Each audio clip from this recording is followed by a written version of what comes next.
Hello friends, welcome to Krishjit physics channel. आज आपको बहुत ही बेहतरीन टॉपिक पढ़ाने वाला हूँ। जैसा कि आपको पता होगा कि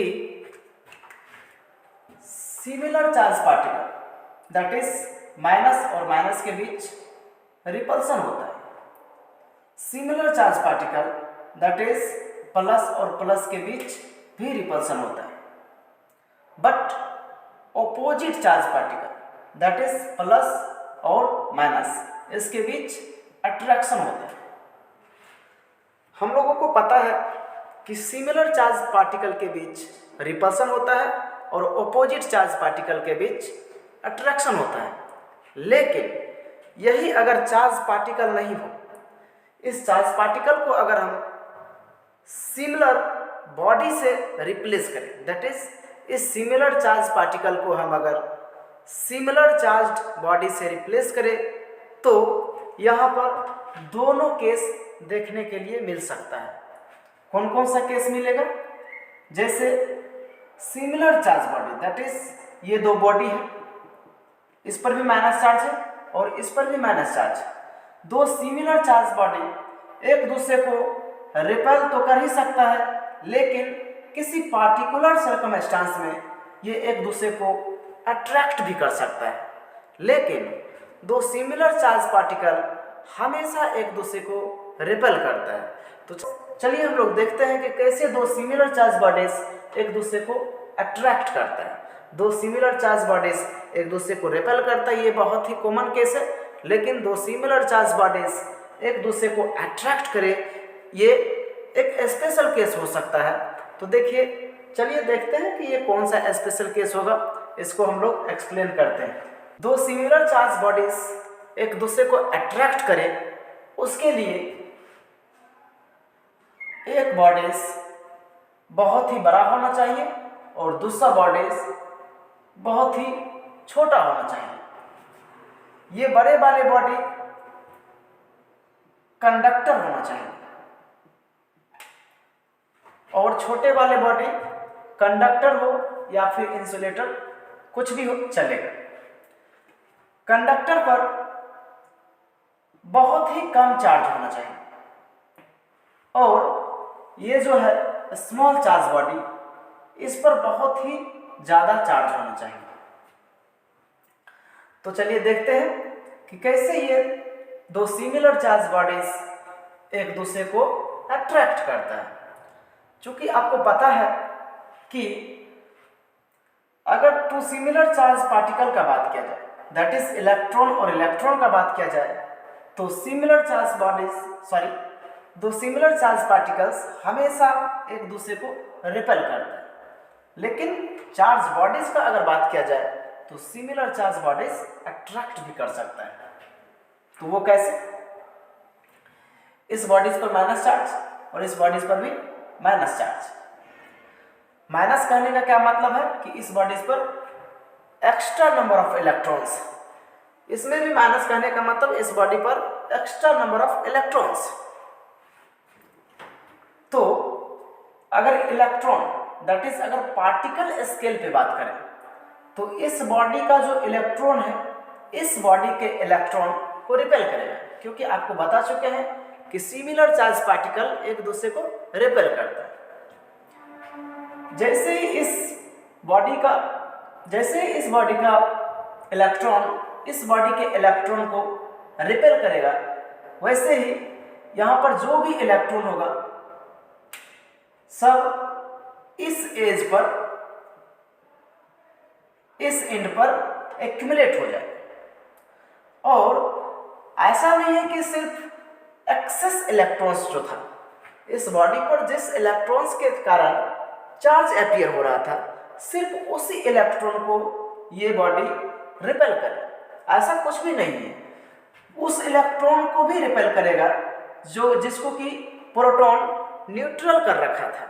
मतलब ये कि जिस प्रोटॉन इलेक्ट्रॉन की वजह से इस बॉडी पर चार्ज नहीं था, जो एक दूसरे को न्यूट्रल कर रहा था, उस प्रोटॉन के साथ जो इलेक्ट्रॉन था उस इलेक्ट्रॉन को भी रिपेल करेगा। तो इस तरह से आप देख सकते हैं कि इस प्रोटॉन से इलेक्ट्रॉन को रिपेल करेगा तो इलेक्ट्रॉन यहाँ पे आ जाएगा और रिस्पेक्टिव प्रोटॉन बच जाएगा। उसी तरह से ये इलेक्ट्रॉन भी इस एंड पे आ जाएगा तो रिस्पेक्टिव प्रोटॉन बच जाएगा। इसी तरह से सभी इलेक्ट्रॉन्स इस एज पर एक्यूमुलेट हो जाएगा और रिस्पेक्टिव प्रोटॉन इस एज पर बच जाएगा। इस तरह से आपको क्या दिख रहा है कि इलेक्ट्रॉन बोले तो माइनस चार्ज, प्रोटॉन बोले तो प्लस चार्ज। इस एज पर प्लस चार्ज रह जाता है और इस एज पर माइनस चार्ज रह जाता है। अब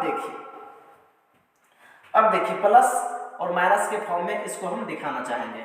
इलेक्ट्रॉन प्रोटॉन को यहाँ पर प्लस और माइनस के फॉर्म में दिखाना चाहेंगे। इस एंड पर, इस एज पर प्लस चार्ज और इस एंड पर, इस एज पर माइनस चार्ज। आपको पता है कि यहाँ पर हम इस एज को हम ए बोल देते हैं जो कि नेगेटिवली चार्ज है और इस एज को बी बोल देते हैं जो कि पॉजिटिवली चार्ज है। अब देखिए अगर बी एज को देखें तो यहाँ पे क्या दिखता है, बी एज पर, बी एंड पर ये प्लस चार्ज है और इस बॉडी पर माइनस चार्ज। तो आपको पता है कि पहला प्लस माइनस में क्या होता है, अट्रैक्शन होता है।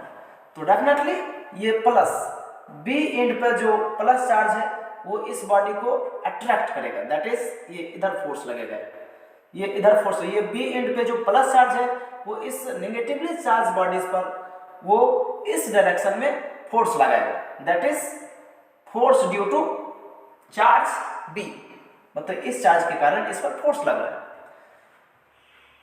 उसी समय ये नेगेटिव चार्ज, मतलब ए एंड पे जो नेगेटिव चार्ज है ये नेगेटिव चार्ज भी इस नेगेटिव चार्ज पर फोर्स लगाएगा। आपको पता है कि सेम चार्ज है तो ये एक दूसरे को रिपेल करेगा, तो ये इस डायरेक्शन में फोर्स लगाएगा, that is force due to A. अब देखिए यहाँ पर ये चार्ज जो है ये इस चार्ज बॉडी के नजदीक है और ये चार्ज जो है इस चार्ज बॉडी से दूर है। क्योंकि आपको पता है कि इलेक्ट्रोस्टैटिक फोर्स नजदीक वाले चार्ज पर ज्यादा लगता है, मतलब कूलम लॉ के अकॉर्डिंग अगर दो चार्ज के बीच डिस्टेंस कम करते हैं तो फोर्स बढ़ जाता है और डिस्टेंस ज्यादा करते हैं तो फोर्स कम हो जाता है। तो यहाँ पर देखिए ये चार्ज कम डिस्टेंस पर है तो ज्यादा फोर्स लगेगा और ये चार्ज ज्यादा डिस्टेंस पे है तो रिपल्सिव फोर्स कम लगेगा। इस तरह से कम वाले फोर्स को हम स्मॉल एरो से रिप्रेजेंट करते हैं। ये अब देखिए क्या देख रहे हैं यहाँ पर इस चार्ज बॉडी के पर, यहाँ पर इस नेगेटिवली चार्ज बॉडीज पर दो फोर्स एग्जर्ट है। यहाँ पर नेगेटिवली चार्ज बॉडी पर दो फोर्स लग रहा है, एक फोर्स बी और दूसरा force A, F B and F A. जहाँ पर आपको पता है कि एफ बी का मैग्नीट्यूड ज्यादा है और एफ ए का मैग्नीट्यूड कम है। तो आप इस तरह से देख रहे हैं कि एक बॉडी पर इधर ग्रेटर फोर्स लग रहा है और इस डायरेक्शन में स्मॉल फोर्स लग रहा है, तो डेफिनेटली नेट मूवमेंट जो होगा इसका, इस पर जो नेट फोर्स बचेगा वो इस डायरेक्शन में होगा और ये स्मॉलर चार्ज बॉडी क्या होगा, ये इस चार्ज बॉडी की तरफ अट्रैक्ट होगा, मूव करेगा, दैट इज इसकी तरफ अट्रैक्ट होगा। इस तरह से हम लोग क्या देखें कि यहाँ पर दो सिमिलर चार्ज बॉडी के बीच भी अट्रैक्शन हुआ।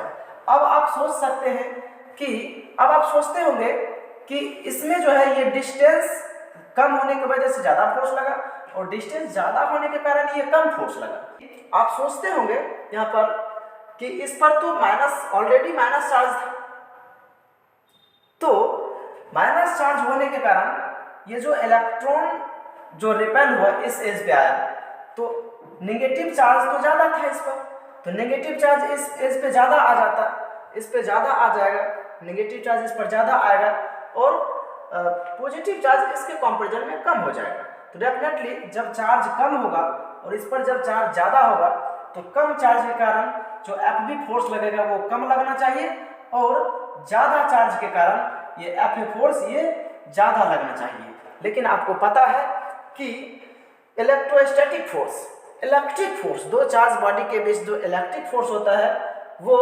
डिस्टेंस पर ज्यादा डिपेंड करता है और चार्ज पर कम डिपेंड करता है। इतना चार्ज के बढ़ने से ये ए एंड पे चार्ज इसके कंपैरिजन में थोड़ा ज़्यादा हो जाता है, वो तो सही है, लेकिन इतना कम चार्ज ज़्यादा होने से इसके द्वारा जो रिपल्सिव फोर्स है उस पर कोई खास प्रभाव नहीं पड़ता है। लेकिन डिस्टेंस के ज़्यादा हो जाने से इस फोर्स पर स्क्वायरिंग से प्रभाव पड़ता है और इस तरह से डिस्टेंस ज़्यादा इफेक्टिव होता है फोर्स को इंक्रीज करने के लिए। और इस तरह से देख रहे हैं कि दो सिमिलर चार्ज बॉडीज एक दूसरे को अट्रैक्ट कर रहा है, ये एक पार्टिकुलर सिचुएशन है और सिर्फ इसी सिचुएशन के लिए दो सिमिलर चार्ज बॉडीज एक दूसरे को अट्रैक्ट करता है। जय हिंद फ्रेंड्स।